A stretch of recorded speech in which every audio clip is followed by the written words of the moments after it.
it's in the mood today. So I guess you could know I need you. Can we all rise, spaces? Hallelujah. Hallelujah. Blessed are you, Yehovah, our King. We thank you, Yehovah, for our lives. We thank you for the food that thou hast given us during the lunch break. We thank you, Yehovah, for the roof which thou hast put over our heads. We thank you for the wisdom, knowledge, and understanding that thou hast given us. We pray on this day, Yehovah, for health. We pray on this day, Yehovah, even for wealth. We ask, Yehovah, that thou continue to be with our people, Israel, scattered in the four corners of the earth. Wherever we might be scattered, Yehovah, hear our cries and our supplications. Help us to return to the land which thou promised our fathers, Abraham, Isaac, and Jacob. We ask that thou continue to be with our Yeriel, that thou protect them as they go out and come back in. Guide their steps, guide their course. Make them to understand that there is no way but thy way. Make them to understand that the straight and narrow way is the way, and not to veer off to the left or to the right. We ask Jehovah that thou put within us the ability to call upon thee when we are in need. We pray, God, that thou continue to be with us when we are at our lowest point. We pray that thou continue to be with those brothers and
The heavens declare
Shabbat day.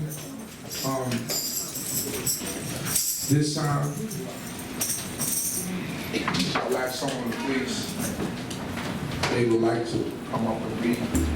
First, I'll look for volunteers. If I don't get it, I call someone to read the 79th Psalm, 121st Psalm, 124th Psalm, and the 148th Psalm. Do I have any volunteers? Any volunteers? Anyone? Yes, no?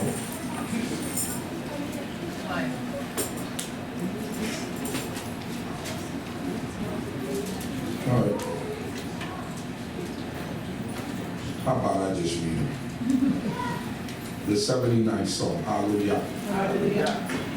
O Yah, the heathen are coming to thine inheritance. They have defiled thy holy temple. They have made Jerusalem into heaps. They have given sacrifices of thy servants to be food unto the cause of thy heavens, the flesh of thy holy ones to the meats of the earth. They have shed their blood like water round about Jerusalem with none to bury them. We are become a taunt to our neighbors, a sworn and derision to them that are round about us. How long, O Yah, will thou be angry forever?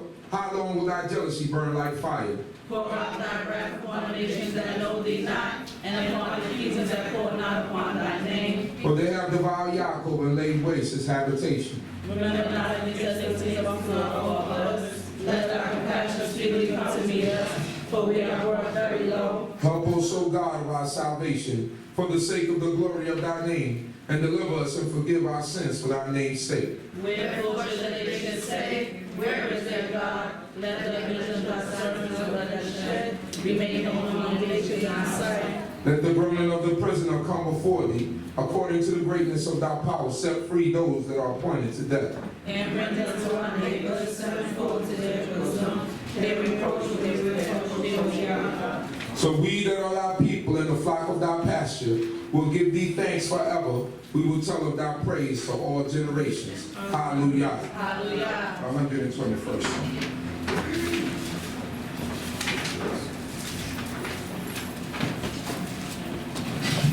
I will lift up my eyes into the mountains, from whence shall my help come? My help cometh from Yeriel, who made heaven and earth. He will not suffer thy foot to be moved. He that keepeth thee will not slumber. Behold, he that keepeth Israel, neither slumber nor sleep. Jehovah is thy keeper. Jehovah is the shade upon thy right hand. The sun shall not smite thee by day, nor the moon by night. Jehovah shall keep thee from all evil. He shall keep thy soul. Jehovah shall guard thy going out and thy coming in from this time forth and forever. Hallelujah. Hallelujah. The 124th Psalm. If it had not been Jehovah who was for us, let Israel now say. If it had not been Jehovah for us, when men rose up against us, Then they had swallowed us up alive when their wrath is kindled against us. in the Lord hath overwhelmed us, the stream hath gone over our soul. Then the proud waters had gone over our soul. Blessed be Jehovah's name, his number praise. Our soul is escaped as a bird out of the snare of the fowler. The snare is broken and we are escaped. Our trust is in the name of Jehovah, who made heaven and earth. Hallelujah. Hallelujah. Praise ye Jehovah from the heavens. Praise him in the heights. Praise him all his angels, praise him all his hosts. Praise ye him sun and moon. Praise him all ye stars of light. Praise him the heavenly of heavens, and he waters that are above the heavens. Let them praise the name of Jehovah, for he commanded that they were created. He has also established their heaven and earth. He has made the decree which shall not be transgressed. Praise Jehovah from the earth, ye sea monsters and all deeps. Fire and hail, snow and vapor, stormy wind fulfilling his word. Mountains and all hills, fruitful trees and all cedars. Beasts and all cattle, creeping things and winged fowl. Kings of the earth and all peoples, princes and all judges of the earth. Both young men and maidens, old men and children. Let them praise the name of Hallelujah. Jehovah, for his name alone is exalted. His glory is above the earth and heaven. And he hath lifted up a home for his people, a praise for all his holy ones, even for the children of Israel, a people that come to him. Hallelujah. Blessed be Jehovah our King. Once again, like I said in the prayer, I pray that the Most High God will keep me safe as I travel, and that the Most High God will take me there safely and return me safely. And you can't take those things for granted. And I pray to the Creator that that he will keep me safe. Hallelujah. Hallelujah. Now we're going to call up the teacher for the afternoon. Chief Prince Yeriel of Issachar. Hallelujah. Hallelujah. Come over.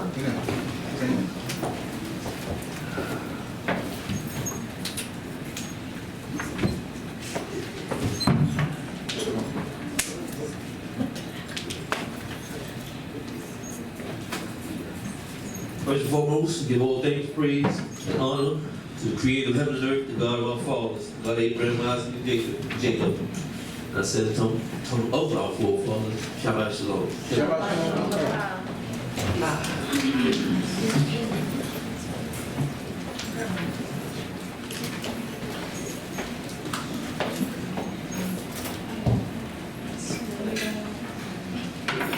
How we feeling then? So, Great, great.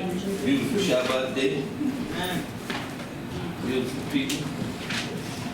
Great place to be. Praising the Most High. Giving thanks to the creator of heaven and earth for all he's done for us. We're just showing him that he is our God. Showing us that he is our God. All right, as we know, we started Genesis again. That means we did a whole circle around the Torah. Blessed be the Most High for letting us get through that. As we read it, we know we came to the ending of the life of Moshe. So what we're doing now is we're going to go to Yehoshua, the book of Joshua, and we're going to read about Joshua and how he got down. So what we have now is the changing of the gods, people. So you know, in all leaderships, one leader got to go out, new leaders come in.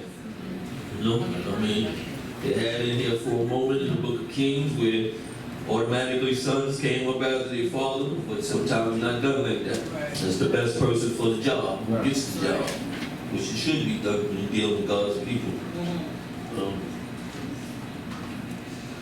Okay, like I said, it was new sheriff in town, new leadership. So we're going to start Yehoshua, chapter 1, verse 1. in the book of Joshua, chapter 1, verse 1, hallelujah. Hallelujah. Now it came to pass after the death of Moshe, the servant of Jehovah, that Jehovah spoke unto Joshua the son of Nun, saying, Moses' minister, saying, Moshe my servant is dead. Now therefore arise, go over this Jordan, thou and all this people, unto the land which I do give to them, even to the children of Yisrael. All right, so Moshe passed away, and the Most High is speaking through Yehoshua now. But all this time when Moshe was there, he was prepping Joshua for the day when he would be no more. And that's what leadership is all about. That's what the young man spoke of earlier when he was up here. The teachers who have been here helping the youth to study and understand this thing. So when they turn to come up here, you know, they're just not babbling, Right. you know. So that's what we try to do, prepare teachers to come up and to teach the word of God. Amen. And if you don't do it here, we prepare you for when you go out there in that world, you know what you're talking about. Every place that the sole of your foot shall tread upon, to you have I given it, as I spoke unto Moshe. From the wilderness and this Lebanon, even to the great river, the river Euphrates, all the land of the Hittites, and unto the great sea toward the going down of the sun shall be your border. All right, now we didn't just have that little cubicle there that they call Israel. Right. You know, the Most High said from Lebanon, from this Lebanon unto the great river, the river Euphrates, and all the land of the Hittites and the great sea toward the going down of the sun. I mean, we had a lot of stuff out there. We had a lot of land. That's still ours. We got to claim it. Right. There shall not any man be able to stand before thee all the days of thy life. As I was with Moshe, so I will be with thee. I will not fail thee, nor forsake thee. Be strong and of good courage, for thou shalt cause this people to inherit the land which I swore unto their fathers to give them.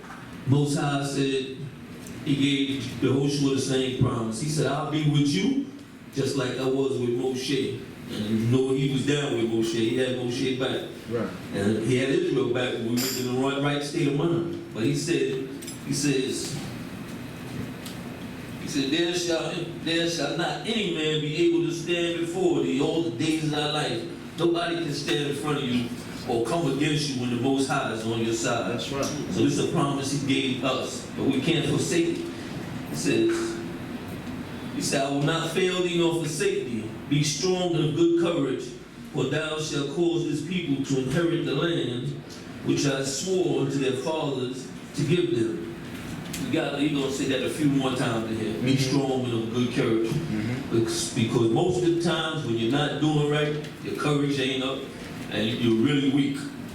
But when you're doing right and you're doing the things that the Most High has left on record for us, these first 5 books that we just completed, and we stay home and we read this stuff, then we strong. When we come out, we like lions. Because you know you got the shield of the Most High, and you know you were doing those things that's right in His sight. Only be strong and very courageous, to observe to do according to all the law, which Moshe my servant commanded thee.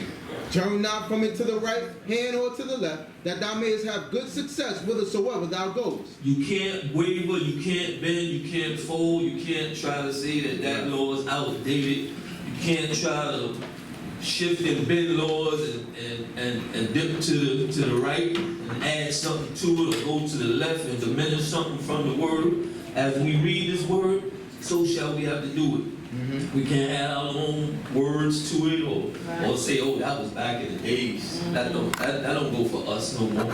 If the Most High left it on record, it's for you, right? Come shoot. This book of the law shall not depart out of thy mouth, but thou shalt meditate therein day and night, that thou mayest observe to do according to all that is written therein. But then thou shalt make thy ways prosperous, and then thou shalt have good success. He said we got to stay in this book, people. We got to stay in this book. Again, as the young man Elkhorn spoke up here, when he spoke of the young daughter's teeth, you don't listen, you can be strong,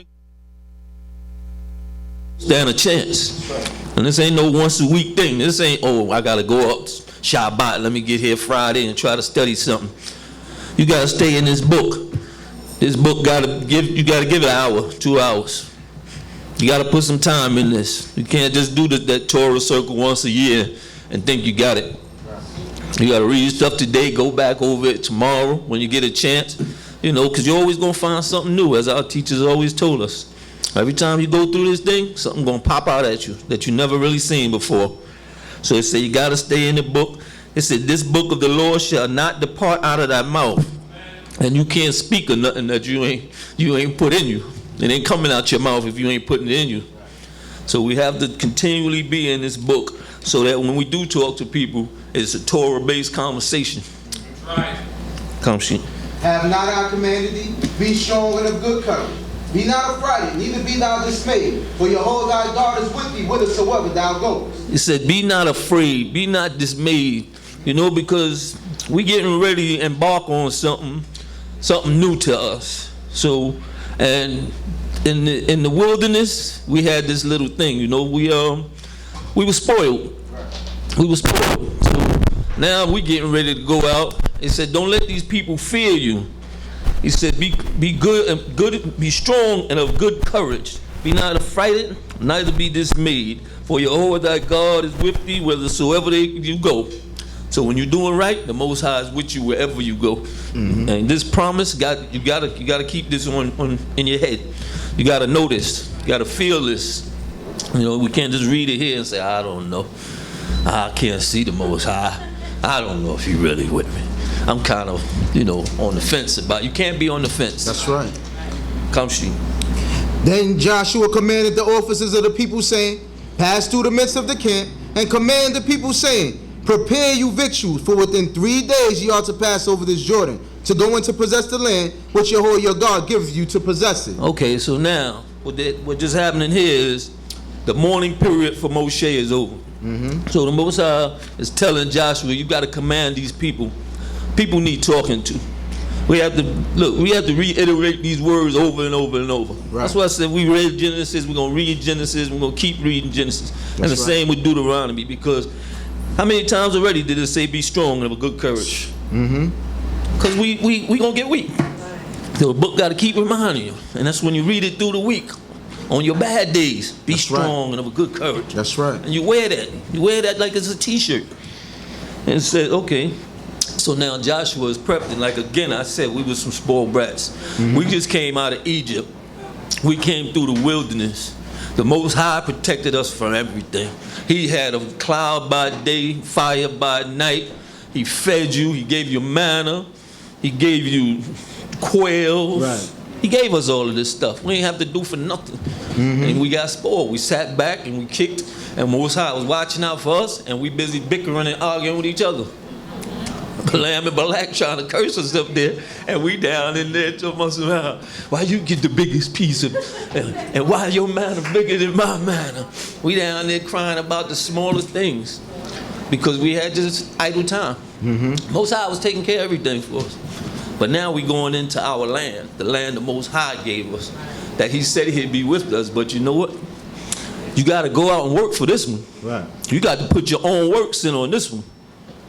Everybody had to put their own work in. So the Most High said, okay, get them ready, prep them up, and let them know what's going to happen. Now you got to, you know, we from the city. You move to North Carolina, you may have to start planting something. You ain't going to have Walmart and this store and all that right there. You ain't going to have no 24-hour bodegas. So now you got to prep yourself and be ready for a change. And this is a change that we're getting ready to go through. So now we're going to have to put work in. Come, Sheba. And to the Reubenites and to the Gadites and to the half-tribe of Manasseh spoke Joshua, saying, remember the word which Moshe, the servant of Yahweh, commanded you, saying, Yahweh your God giveth you rest and will give you this land. Your wives, your little ones, and your cattle shall abide in the land which Moshe gave you beyond the Jordan. But ye shall pass over before your brethren armed, all the mighty men of valor, and shall help them, until Yahweh have given your brethren rest as unto you, and they also have possessed the land which Yahweh your God giveth them. Then ye shall return unto the land of your possession, and possess it, which Moshe the servant of Yahweh gave you beyond the Jordan, toward the sun rising. All right, so now, in the process of us leaving the wilderness and going over to our land, Reuben, Gad, and Manasseh, half-tribe of Manasseh, they seen some land on the other side of Jordan. Right. And like, look, this is good for our cattle. You know what I'm saying? We would like to have this land. So in doing that, Moshe said, okay, well we can make this deal, but you got to promise that you're going to still go over and help your brothers get their land, because ain't no way we just going to give you this land. We done beat up all these people, Hittites and whoever, and now you're going to stay here and your brothers and them still got to fight. Right. So the contract is you leave your wife, your kids, and all them dudes who fearful and scared and, you know, that's going to fight you off, leave them here. And the mighty men, the warriors, you go over, you help your brothers claim their land, and when everybody is settled, then you come back to your family and relax. So we all in peace together. And they answered Joshua, saying, all that thou hast commanded us, we will do. And whithersoever thou sendest us, we will go. According as we hearken unto Moshe in all things, so will we hearken unto thee. Only Yahweh thy God be with thee, as he was with Moshe. Whosoever he be that shall rebel against thy commandment, and shall not hearken unto thy words in all that thou commandest him, he shall be put to death. Only be strong and of good courage. Be strong and of good courage. One more again. And look, now you see what the people is saying. They said, oh, Joshua, we be with you just like we was with Moshe. Right. And he's like, y'all wasn't really down with Moshe. Y'all murmured, y'all did all of this stuff. Your father was murmured, cried out. I go up to the mountain for a little while to try to help y'all, and y'all down there doing all this stuff. So Joshua was like, listen, it's new leadership in town. Right. Moshe was kind of easy on y'all. Huh? But y'all play games as you want to. We're gonna put some people to death here. Chapter 2, hallelujah. Hallelujah. And Joshua the son of Nun sent out of Shittim 2 spies secretly, saying, go view the land and Jericho. And they went and came into the house of a harlot, whose name was Rahab, and lay there. And it was told the king of Jericho, saying, behold, there came men in hither tonight of the children of Israel to search out the land. And the king of Jericho sent unto Rahab, saying, bring forth the men that are come to thee, that are entered into thy house, for they are come to search out all the land. So Joshua the son of Nun, I say he sent out spies secretly. I said secretly because everybody's business ain't nobody's business. If you ain't going out there and because the last time he sent 12, 10 came back and tried to shake up the whole camp. So he said, nah, I'm just going to send 2 guys this time. He sent a whole bunch of guys with 12 different stories. I'm going to send 2 guys out, and we're going to, you know, search it out, check it out. The Most High is already with us, but you still got to have your plan. So you still got to send the spies in there, Right. even though, so you can look which way to come in, how we going to go about this, you know, reconnaissance. Right. And the woman took the 2 men and hid them. And she said, Yea, the man came unto me, but I knew not whence they were. And it came to pass about the time of the shutting of the gate, when it was dark, that the men went out. Whither the men went, I know not. Pursue after them quickly, for ye shall overtake them. But she had brought them up to the roof, and hid them with the stalks of flax, which she had spread out upon the roof. And the men pursued after them the way to the Jordan unto the ford. And as soon as they that pursued after them were going out, the gate was shut. All right, so Rahab, she knowing the plan of the Most High, she see her people, so she know what's going down. So when the men came, she brought the men into her house. They said she was an innkeeper, harlot, but she brought the men in. So now the king hears about this. You got 2 Israelites over here. So, but it's the custom. When people come into your house, you don't just give them, you just don't give them up like that. Right. So that's how he had to use. They came to spy out the land. You had to make them look bad so that she'd give them up, but she still didn't give them up. Right. And I guess back in that time, she lived on a wall. Her house was built in on the wall around the city, so she had a little roof. So she hid them on the roof until the pursuers left out. And before they were laid down, she came up unto them upon the roof, and she said unto them, to the men, I know that Yahweh hath given you the land, and that your terror is fallen upon us, and that all the inhabitants of the land melt away before you. For we have heard how Yahweh dried up the water of the Red Sea before you, when ye came out of Egypt, and what ye did unto the 2 kings of the Amorites, that were beyond the Jordan, unto Sihon and unto Og, whom ye utterly destroyed.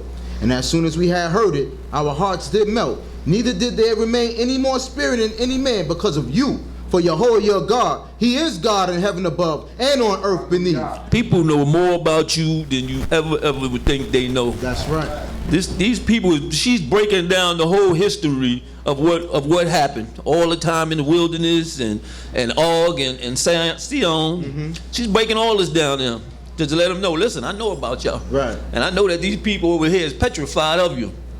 So I'm going to cut a deal. I need to make a deal to save my family because I know that the Most High, your God, is God. Right. Come.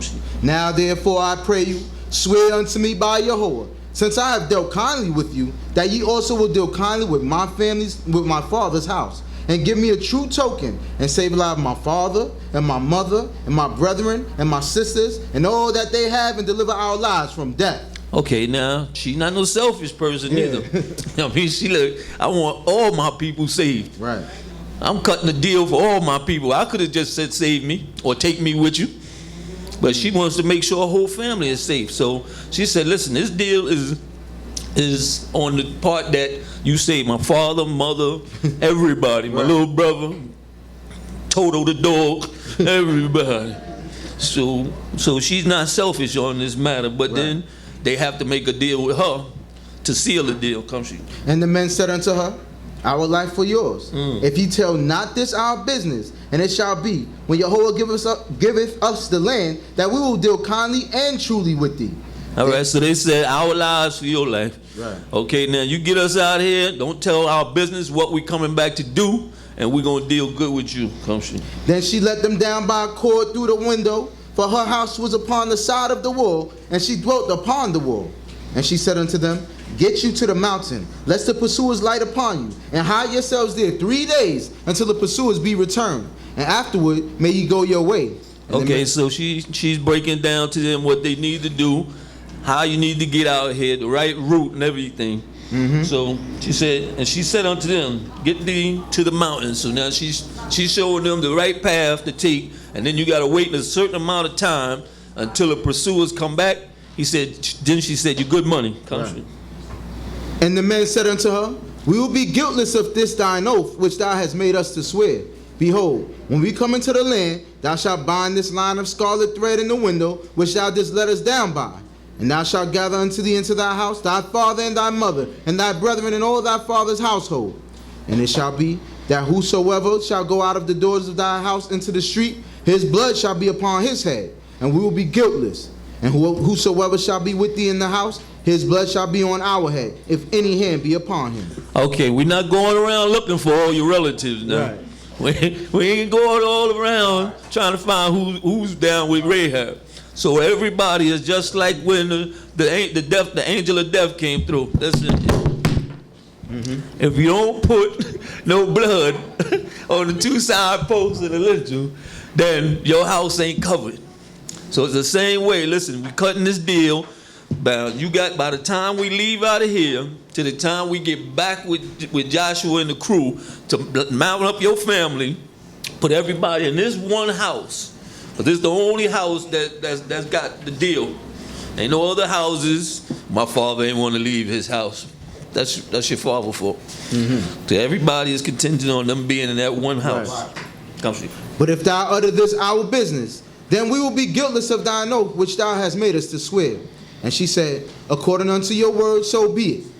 And she sent them away, and they departed. And she bound the scarlet line in the window, and they went and came unto the mountain, and abode there 3 days, until the pursuers were returned. And the pursuers sought them throughout all the way, but found them not. All right, so the pursuers looked for them. They went all around, but the route she told them was a good route. And they waited the amount of time that they were supposed to wait, the 3-day period. So, but they also told her, this whole thing is on the fact that you utter none of our business. If we come here and we see anything that smells like a setup, the deal is off. We coming in there, we killing your family, we killing the dog, the goldfish, everything. It's going down. Everything is going down because you didn't follow through with the deal. But as long as you don't utter our business and we get safe there and come back, you're all right. That one house with the scarlet thread on there is safe. Then the two men returned and descended from the mountain, and passed over, and came to Joshua the son of Nun. And they told him all that had befallen them. And they said unto Joshua, truly Jehovah hath delivered into our hands all the land. And moreover, all the inhabitants of the land do melt away before us. Hallelujah. Hallelujah. Now when they came back, again, you have to give your report. And since there's only 2 of them this time, and they seen the way this whole thing went, they said, surely the Most High is with us. So you don't go back on your own field telling Joshua, I don't know, man. You know, them people over there, them people in Jericho, they look kind of tough, man. You know, so they knew that the Most High was with them. Joshua knew that the Most High was with them. But it's just the thing, we have to be courageous and know that the Father's with us also when we go out and when we come in. But it's all contingent again on us doing these laws and statutes and judgments which we have learned. And with that, I was a substitute teacher. Y'all treated me pretty good. Y'all was a good class. And I say Shabbat Shalom. Shabbat Shalom Lakah.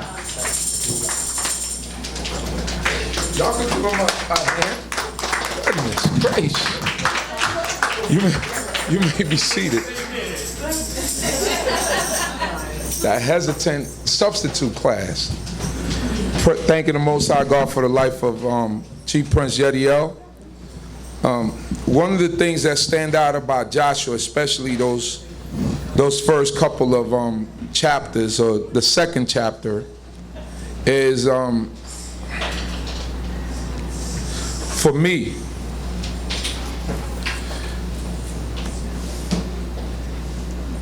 they chose a harlot. How you say it? Zonah? In Hebrew. A harlot is a harlot. There's no, now you got women that are just loose, that don't get money for any of those services, and they go from place to place, and they're loose. And then you have a prostitute, right? Prostitute is a woman that, for some reason, she ended up under this profession, and who knows what happened. All prostitution doesn't start because a woman is loose. Hear what I'm saying. All prostitution does not start because a woman is just loose.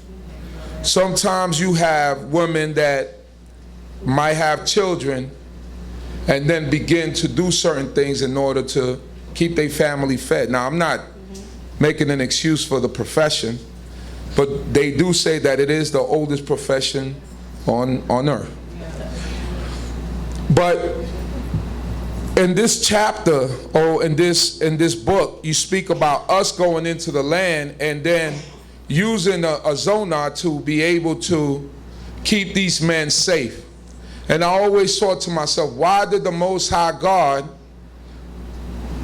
let these men choose a prostitute? You know, and it's always been one of those type of questions that I've always had. But what it made me realize is that God will choose the person that he will choose. And although the men went in there, they went into the end, it was still the Most High God guiding them. And then the other part is, as easy as Prince Yeriel went through it, that was not an easy thing that they held her up to. Right. Think about it. Although she's a prostitute, she has family. So naturally, any person, the worst person in the world, is going to want to save their family. But in order to save your family, there's some stipulations. They all have to be in here, and you can't say a word about what we coming to do. So now when you're telling your family, and you know your family, you say, all right, we're going to get $10 million, but this is upon you keeping your mouth shut. So I need you to keep your mouth shut for 21 days, but we guarantee to get this $10 million. And that's what they basically had to do. When they left them with the stipulation. They left her with the stipulation. Rahab, all right, this is the deal we're going to cut with you, but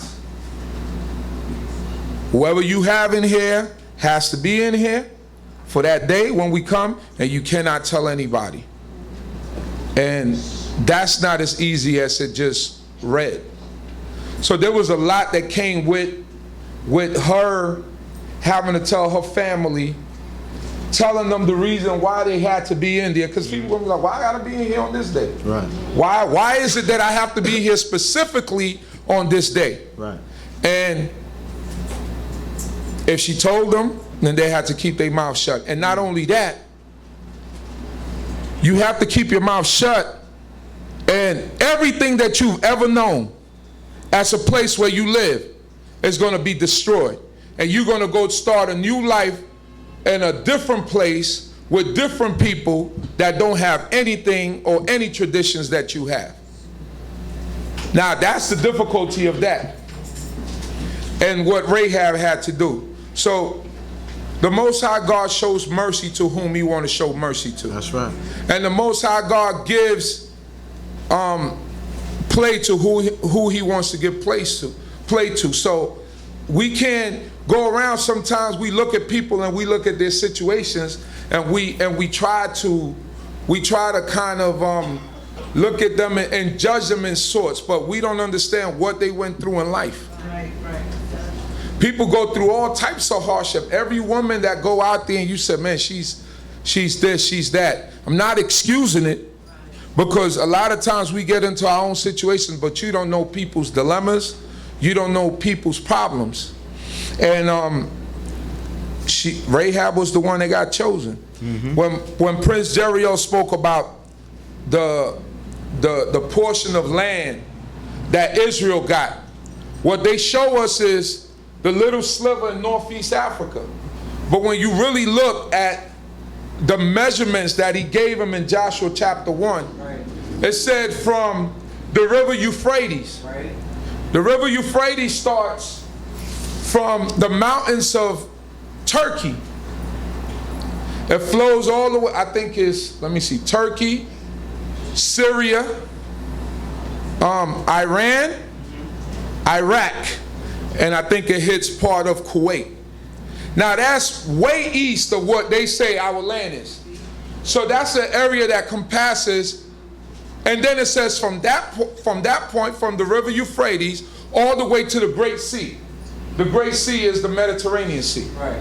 So now we're talking about an area. What they show us as the land of Israel is not the space or the area that the Most High God gave to us as a people for our inheritance. Right. Now remember, the Most High God told Abraham, he said, everywhere that your feet treads upon, that should be yours.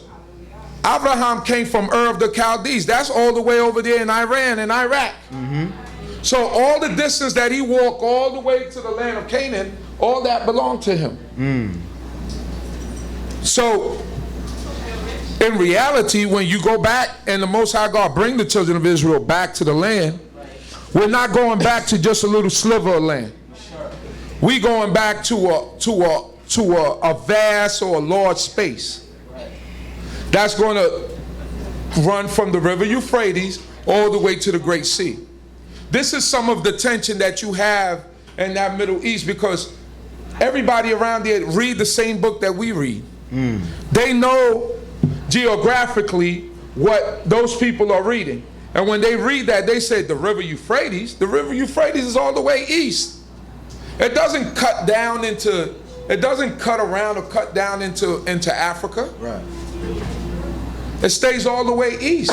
So that's a large area, and that's a large piece of land that we're missing out on. It's important to, when we read these precepts and when we read this book, that we must get a full understanding of what is it that we're reading. Sometimes we just go over pages and we read things and we don't get a full understanding, and then when you come back, you're like, well, I didn't see that. That's because we're not reading to understand. To read to understand, sometimes you ever read and it just goes in a blur. It's just like a blur. You be like, I didn't understand anything. I read a whole page. I didn't understand anything in the page.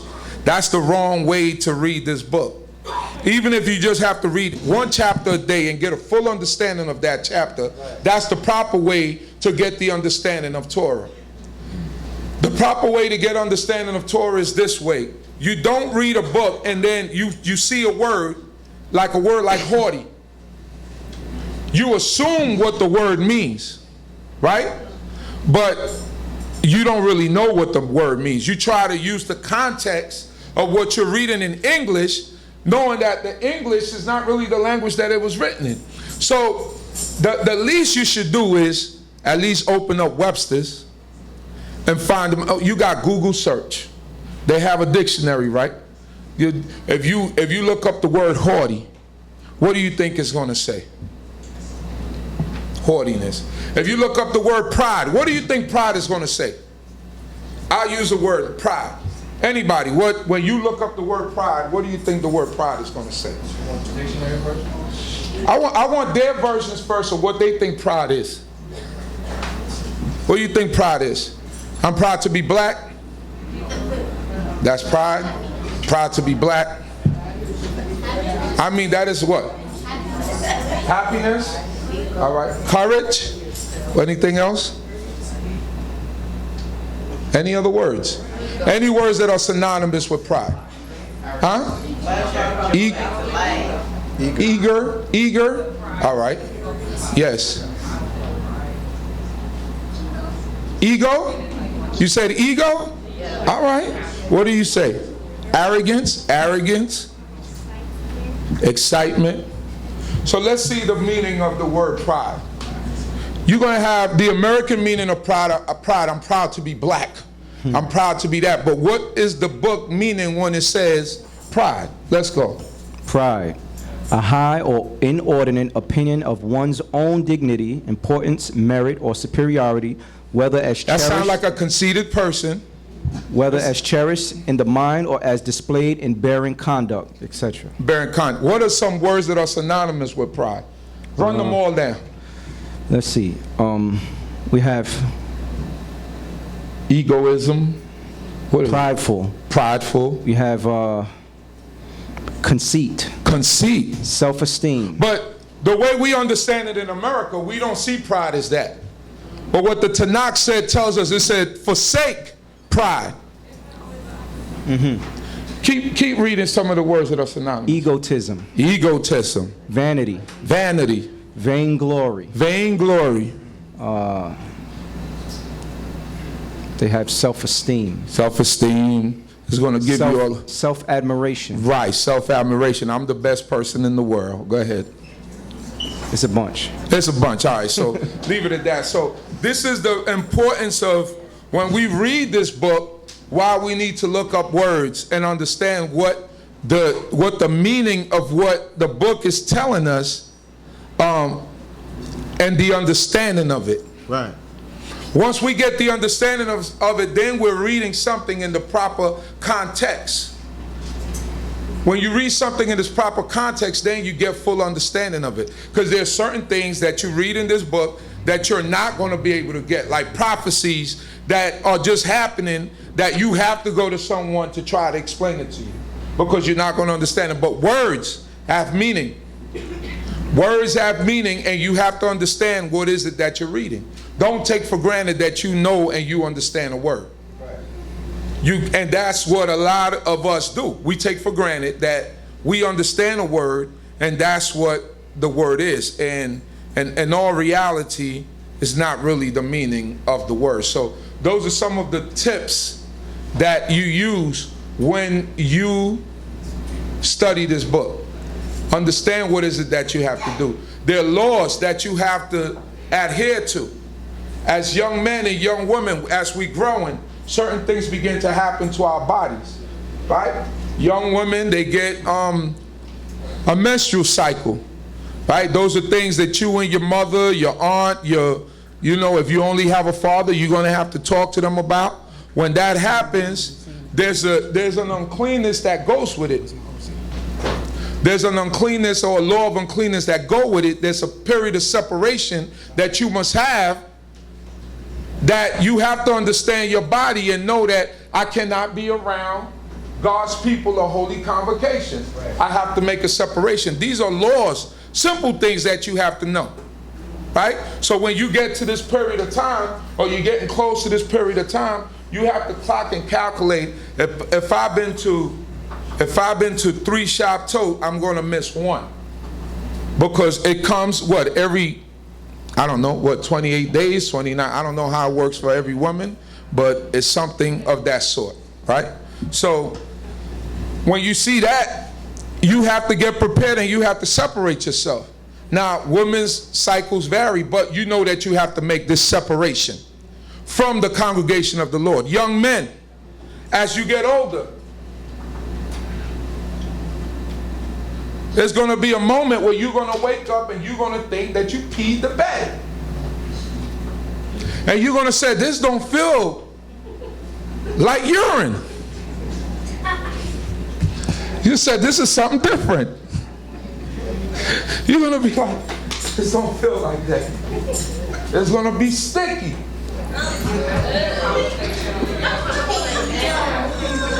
Yes. And that stickiness right now means that you can now produce babies. It might sound funny, but you're going to wake up one morning. It happens to the best of us. It's cold too.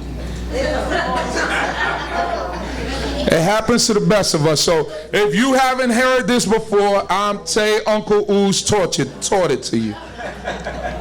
You're going to wake up one morning, you're going to, in the middle of the night, and this is what I'm telling you to do, right? When you wake up in the middle of the night and you see that it's not urine, and your boxes is sticking to your leg, and you're going like this, and you're feeling like, ugh, what's that? Go take a shower. Take them underwears with you into the shower. Just like your Ima take the underwear to the shower and wash it out. You take your underwear in there, and while you're taking your shower, wash that out. Take your sheet off your bed. Take whatever that stuff got on, put it in a bag, and then when it's no shame in that, because now you have to explain. Now you explain to your Abba, hey, something happened and I didn't pee the bed. It was something else. You gotta tell your Ima something happened and I didn't pee the bed. It's something else, and they will understand. Right. These are things that are going to happen. No one is excluded from that. And when that happens to you on Shabbat morning, right? You wake up and you go, something is happening here. That's the day you stay home. You don't come out and worship with us because you're unclean. Just like when your sister or your cousin or someone gets her period of uncleanness, now you have a certain time of uncleanness. That's not a 7-day period, but it's you're unclean until the evening or that night. So you take a shower, you bathe, and you say, Shalom, see you in Delilah when you get back home. These are things that you're going to need because it's things that you have to understand. This is how the body works. This is how the body works. That means what happens is your body gets to a certain level that it could only store a certain amount of that. So after a while, it releases. So if you don't do exercise, if you don't do stuff like that, you know this stuff is going to probably happen to you more often than ever. So you have to be a little bit more active. And watch the stuff that you eat. That means you don't overindulge in things like protein and stuff like that. All right? That's like peanuts and peanut butter and stuff like that. You don't overindulge in that stuff. So these are simple, these are laws that we need to understand and we need to know. I'm not being graphic. I'm being nice to the kids. I'm schooling them to game. So these are things that happen. It's natural. It's life. And understand this, that once that happens and you decide that you want to be Billy Fly Guy and you want to do certain things, right? There's certain responsibilities that come with those things. All right? So these are things that we have to understand. The next thing is, as Israelites, growing up, being an Israelite, there were certain codes and certain ethics that we had as God's people, especially when we came into the place of worship. And I think this is important because you begin to see certain things get loose or whatever, and you have to talk about it, all right? As Israelites, there was always a decorum or a manner when you saw elders, when elders walk into the room. Do you know it's Torah that when an elder walks into the room that you rise? That's Torah. Right. That's not what we made up. Did we make that up, Moray? No. Did we make that up to you? The Torah says, honor the hoary head. Right. When someone that's hoary head walks into a room, or elder walk, there's a lot of elders walking around here that just dyed their hair, but you know they elders. So that means that when they walk in, right? When they walk in, you're supposed to rise. An elder should never be speaking to you like they're standing up and you're sitting down. Right. You're supposed to rise. Right. That's respect. I try to teach that to my son all the time. You know, you got to stand up. When someone older than you comes, stand up. Greet them standing up. That's right. This is Torah. This is what we was raised up on. This is the understanding that we always had. This understanding is not going out. It's not going out from us. It's just that we haven't been enforcing it. These are the things that make us who we are, the respectful people that we are. This is Torah. This is understanding. Right? When, as Israelites, we come into a place of worship, especially here, we have rules. When we have the Torah open, right? When we have the Torah open, or when we're reading from the Torah, it shouldn't be no back and forth. And the reason why we do that, that's more of a tradition, but the reason why we do that is because that's to give honor and respect to the Torah, which is given to us by the Most High God. So those are things that we have to remember. There are certain things that we do. When We're reading the Psalms in the afternoon. You shall have your book ready to repeat the off verse that when the reader reads one verse, you alternate, you read the next verse. Those are things that we do. Those are traditions that we picked up. Those are things that if you let them go, you're going to lose them. This is just understanding. This is just understanding. Every place has rules. So these are the rules that we have in place that we have to understand.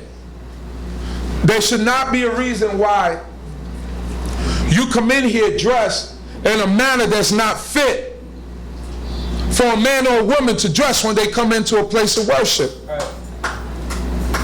And you know what those rules are and what those regulations are. I've seen some women come into places of worship without brasiers on. You have to put that on.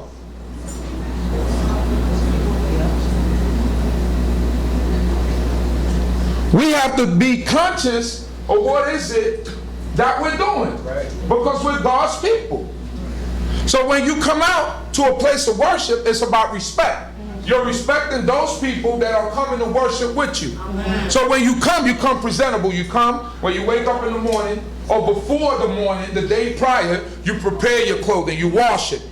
Make sure your clothes smell like some Suavitel or some Downy or something. Right? Yes. Make sure it smells like some Suavitel, some Downy or whatever cleanest smell. You know, like the cleanest smell.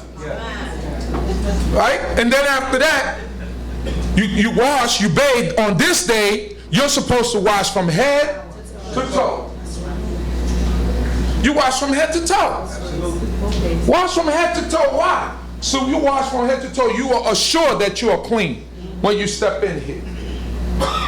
After you do that, you put on your perfumes, you put on whatever it is that you put on to make yourself smell good, your oils or whatever. Your clothes is clean. Even if you wear the same clothes every Shabbat day, but it's clean and you smell good, guess what? You good. That's right. Hygiene. Cleanliness. The Most High God told us, he said, when you go out to war and you out in the field, he said, put a paddle at the end of your weapon. So that whenever you have to relieve yourself, because these are natural things that happen, you're going to have to go to the bathroom. And when what they say, nature calls, you're going to squat. You ever had that? I'm going into the McDonald's. Because when nature calls, you got to go. You don't care what you're going to go. So, the Most High told us, he said, cover that up because I don't dwell in the midst of what? Uncleanness. That's right. So there are rules, there are separations for uncleanness. When a woman has had a baby, she has a period of separation. When you have certain type of skin diseases, there's a separation. So if the Most High God don't dwell amongst uncleanliness, then why would we come before him in an unclean state? So we have to be conscious of what we do. Wash your clothes. Wash your underwear. Put them things to soak, man. Put that white stuff to soak. Make that bleach get in it. Do something.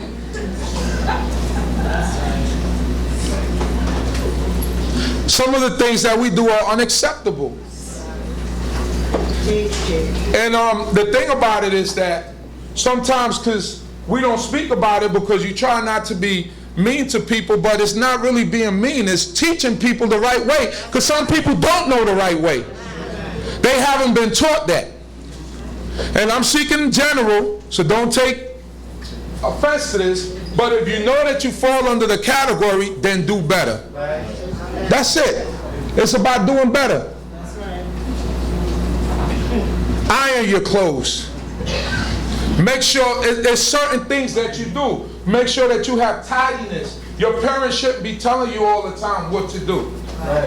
Parents is already working all week. They doing so. You get to a certain age, you couldn't be like, you know, your parents get to a certain point where they're telling you, prepare your clothes for the Shabbat, and you come out and you look at this guy or you look at this girl, the patona is like this short.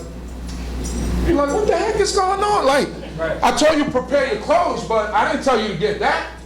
Like you walking out the door, you look back like to make sure everybody got their ZTs on, and you be like, what you got on? I told you to prepare something. Well, this is what I prepared. You prepared that? You couldn't see that katona didn't fit you anymore? But it happens, am I right or wrong? It happens. It's always is not the parent is, if you got children, you preparing, you got the lunch, everything ready, you ready to go in the morning, you figure they're old enough to understand certain things. And when you look back, you see wrinkled clothes, you see wrinkled pants, you see shoes that are not shined, you see all types of stuff, and you are a reflection of your parents. So when you come into the place of worship, people are going to be like, well, how he come in looking clean and he looking like that? Not knowing that you're not going to literally dress a 13 and a 14-year-old. No one does that. At 12, 13, I was already ironing, washing clothes, doing all that. My mother, she was working 3 jobs. 3 jobs. So I had to learn how. That's how I learned how to cook. Because if you hungry, you gotta cook. That's right. So I started with salmon, curry salmon and rice, white rice. I would eat that every day. Yeah, that's how I had to learn. Then I graduated to chicken and everything else. But you had to wash. Listen, go to the laundromat. Go down each step. Boom, boom, boom with the shopping cart. And make sure that shopping cart don't break. Step by step. Boom, boom, boom. Go across the street. Wash clothes. Fold them. Yes. Right. You have to fold everything. Mom's under everything. Fold everything, because she's saying you with her clothes too. But I used to wait till I got home to do that. I said, I refuse to do that at the laundry. Mom, I'm not going to do that there. I'll just put your stuff in the bag, and when I come home, I'll fold it. But you have to fold it. Clean the living room. Make sure the kitchen was clean. Right? No dishes.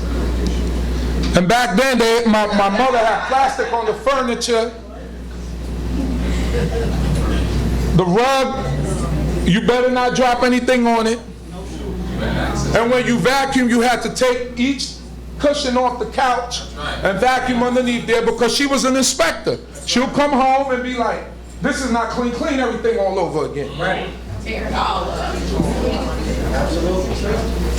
When you cleaned the bathroom, you took everything out the bathroom. You wiped down walls. Absolutely.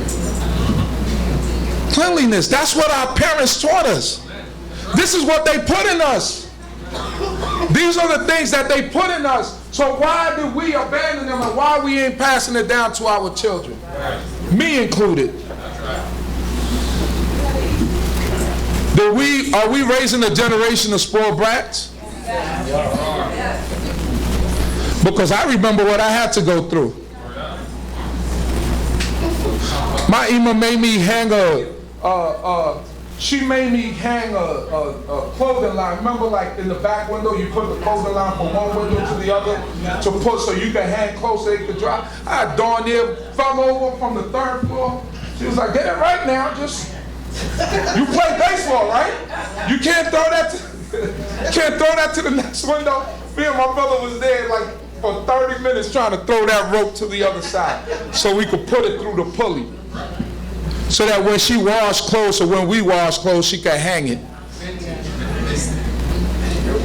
You had to clean. You had to do certain things. You had responsibilities. And this all was cleanliness, because your mother could not come home and see the house a mess. That was a no-no. But there's certain things we're falling off from, and we see it from our own demeanor and the way that we carry it, like we don't care anymore. Them kids are there to work. Stop babying them. Don't baby them, put them to work. Make them scrub floors, make them scrub tiles, make them do all of that. it'll be better for them in their lives. It'll build character. That's right. Just like bullying built character. But now they're taking all that away. Yeah, bullying built character. Because it taught you to overcome fear. Because eventually you fought that bully and you found out that he was just mouth. So it helped to build character. But that's the things that we have to get back to. When we come into these places of worship, look at yourself and understand what you understood when you was young and what you're trying to implement to Israel now, that you know it's a no-no. I understood what Corn Levy said, all married women cover your heads. I understood that. You know what that was for? So that your eyes won't wander. So when he said all married women cover your heads, that was so that when you walked into a place, be like, well, she married, or she's taken, or she's spoken for. Get your eyes off that sister, brother. I understood that. I understood why he kept skirts on the side. But when the sister walked in, they're like, that skirt ain't long enough, sis, but we got something here for you. Put this wrap around your waist, so that way you can come in and you can worship with us. Wasn't nothing wrong with that. It was to protect God's flock. The problem is that sometimes we get offended when people hit you with truth, or they hit you with certain things. But don't get upset. Take what people is telling you because they're telling you with love. And when they're telling you with love, that's because they want you to become a better person. God is great. God is great, and He inspired men, He inspired women to be able to do certain things. People been walking this way of life for 50, 60, all their lives been doing this. And we cannot allow Israel to decline. Because the teachers that came before us had it to a certain standard. They were not perfect, but they had it to a certain standard. And we have to continue that standard. We have to continue the standard of respect, loyalty to the Creator, and allow our children to grow in a better path. Because that's the whole purpose of life. But sometimes what we think is better is actually damaging them. Because our mentality is, I didn't have certain things, so I'm going to give it to them. But you never let them earn what you gave them. Okay. Yeah. You know how hard I had to work for a pair of sneakers? Right. Listen. I didn't get Jordans until I started working. My mother wasn't buying me no Jordans. Amen. You crazy? Same thing. You want Jordans? You better go work for them. Word up. Same thing. Hold on. My mother bought me one pair of Jordans. The first ones. And that was it. And that's because I was in Panama. And she was up here, and I guess it was like the guilt or whatever hit her. She was like, I'm going to keep them looking nice. But that was it. After I came up here, everything else was the $40 sneakers, the $30 something sneakers. Ma, you really gonna let me wear this? Yeah, her friend did that. Bought me 4 stripes Adidas. I was like, Ma, I'm not wearing this. She was like, no, son, you don't have to wear that. I said, you want them to kill me? Yeah. So, but everything else, I worked construction when I was 15 years old. Demolition. I had the size for it. I said, I'm going to go make some money. So these are the things that we have to do. Hoping and praying that we got something out of the day. I pray that the Most High God will continue to be with us and bless us. Keep your prayers up for me as I fly and I go away. I pray that the Most High God be with me and protect me. Hallelujah. This time let us all rise as I say the words that the Most High God gave unto Moshe to give unto Aaron and his sons to bless the children of Israel. Hoping and praying that on the conclusion of this day that the Most High God will continue to bless us and be with us. Hallelujah. Wadaber Yahuwah El Moshe Lemor. Daber El Ahadon El Benal Lemor. Kotavar Kuet Bene Yisrael Amor Lahem. And Yahuwah spoke unto Moshe, saying, speak unto Ahadon and unto his son, saying, on this wise ye shall bless the children of Yisrael. Ye shall say unto them, Yivareka Yahuwah Yishmareka. Ya'er Yahuwah Panawaleka Wikuneka. Yisa Yahuwah Panawaleka Wayasem Leka. Shalom. May Yahuwah bless thee and keep thee. May Yahuwah make his face to shine upon thee and be gracious unto thee. May Yahuwah lift up his countenance upon thee and may he grant thee peace. Hallelujah.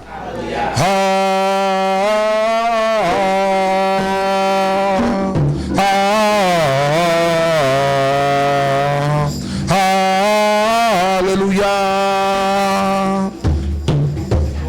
Hallelujah.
Hallelujah. Please be seated for announcements. The first announcement is for the people online that would like to donate. You could give your donations. Make your donations out to D.C.B. 382 Hamilton Avenue, Brooklyn, New York.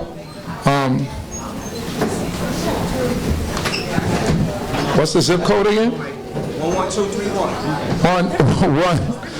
11231. 11231. I had a blank moment there.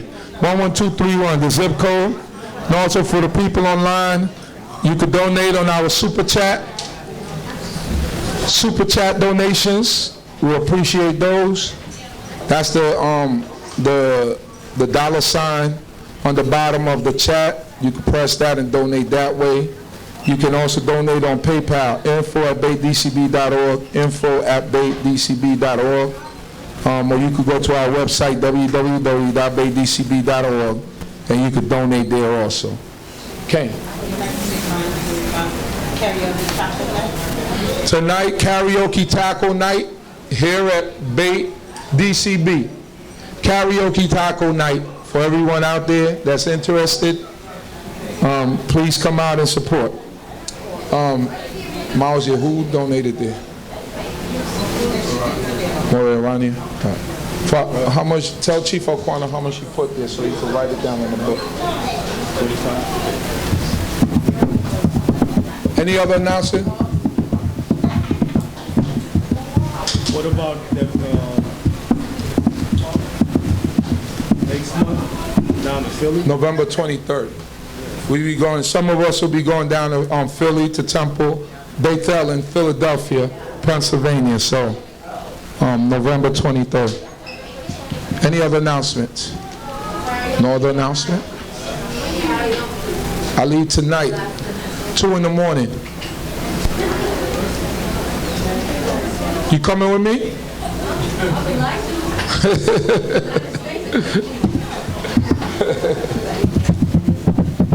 Any other announcements? That's it? Somebody's birthday? Is your birthday, Kenya? I don't know, but I've been told Sister Kenya's years old. You ready to dance? You ready to dance? Yo mulede sameya, yo mulede sameya, yo mulede sameya, yo mulede sameya, yo mulede sameya, yo mulede sameya, yo mulede sameya, yo mulede sameya. May the Most High God bless you with many, many more years, my sister. Hallelujah. Any other announcements? That's it? Donations and obligations for the nation. Oh, hold on. Who else? Huh? HS Law? Yo, don't ever disrespect my drums like that, man. Can't hear you. Lord have mercy. No, she was a beat.